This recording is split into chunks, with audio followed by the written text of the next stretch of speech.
Well, Franco, following the US Grand Prix weekend, I know you've put out a statement saying that the team orders must be followed, and it's clear now that that's what will happen. You had the internal review. Just talk us through that and how satisfied you are with the outcome and the direction going forwards. Yeah, it's all good. We review it as a team and everything is fine. So yeah, just full focus now into Mexico. It was a tough weekend for us, Austin, and I think as a team we are really focused on making the car better, and it's our main goal, so we are working hard for that. Thank you. How much, though, with the ignoring of team orders, was that down to your position in the championship, do you think, Franco? And looking ahead to next year, trying to show everybody that you've got what it takes to secure that second seat?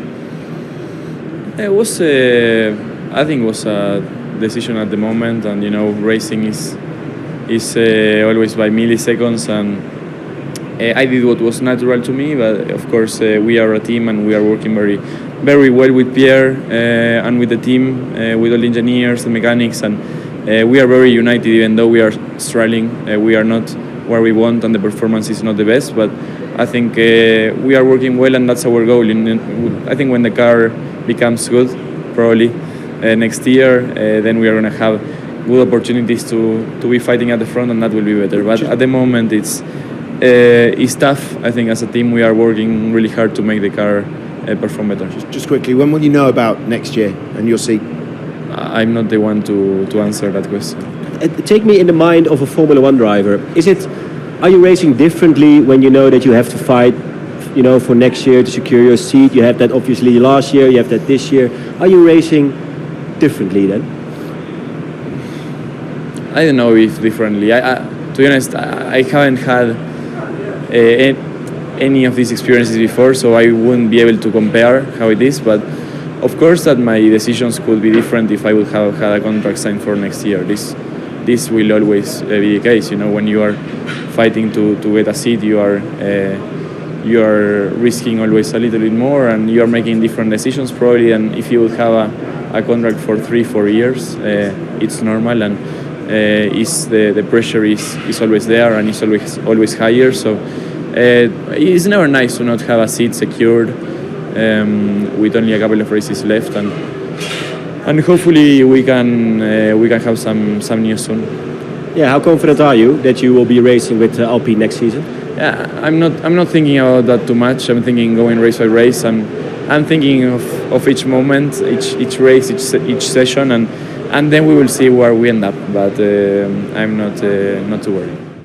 Well, Pierre, I know it was a difficult weekend in Austin. There has been an internal review since of following team orders. What can you tell us about the review, and are you satisfied with the outcome moving forward? I can't tell you much, honestly. The weekend itself, we got P10 in the sprint, so I think that was a good effort. Unfortunately, we don't score points for top 10 on Saturdays. Got to Q2, which was good, and just more focused on the 3 seconds we lost at the pit stop, which put us right behind Esteban for the first part of the stint and cost us quite a lot of race time on that second stint. So I think, fortunately, we should have never ended up with that sort of situation at the end of the race. What can I say on it? Not much. I think everything's been discussed. I think, should you follow team orders? Yes. Did Franco learn from it? Yes. There's no point to dwell too much on it. Okay, looking ahead then to Mexico, where do you put the Alpine's chances here on quite a unique, challenging circuit? It's no secret that it's a tough season, and we're still going to give our best chances, but I think you got to be objective and realistic. I think I'm more focused on the process, everything we can control on our side, the outcome. If I got to be honest, I'm not too sure it's going to be pleasant regardless of the position we finish in, but we got to give our best, and we still, anything can happen. It's motorsport. We've seen it in Austin in the sprints. If we can, grab any opportunity, we need to make sure we're there, and that's what we'll try to focus on. If you were driving one of those two McLarens, how much would you be looking in your rear view mirror with Max Verstappen coming up on the rails?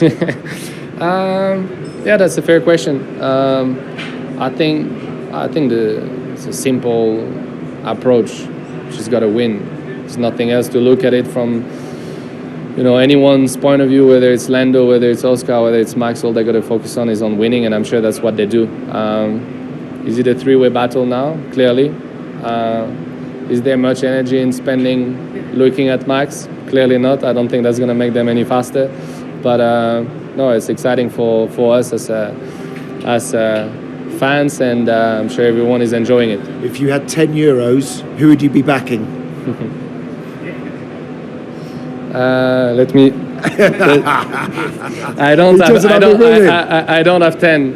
If you want my honest opinion, I think Lando can do it, Oscar can do it, Max can do it. So I think it's very much gonna be who manages their emotions and that battle the best way. I think honestly it can swing either way. So okay. You have €3 on each. What is the main secret that you keep in mind when you go that 800 meters to turn 1? Well, you're in high altitude, which means very low grip, cold tires, cold brakes, arriving there probably at 300 kph with, as you say, can be 3-4 car wide. So it is pretty exciting. There's quite a lot going on, and it's got to be quite sharp getting into T1. I think most important is to come out on top, whoever is alongside you. Simple as that? Yeah, simple as that. Well, come out on top with 4 wheels, let's say.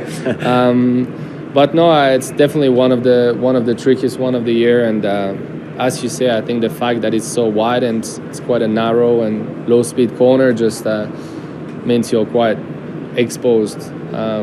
So we've seen in Austin, we all quite on edge at the moment and all pretty aggressive in our approach, and I wouldn't be surprised that we'll see more action against into turn 1. Just got to make sure that we get out on top of it.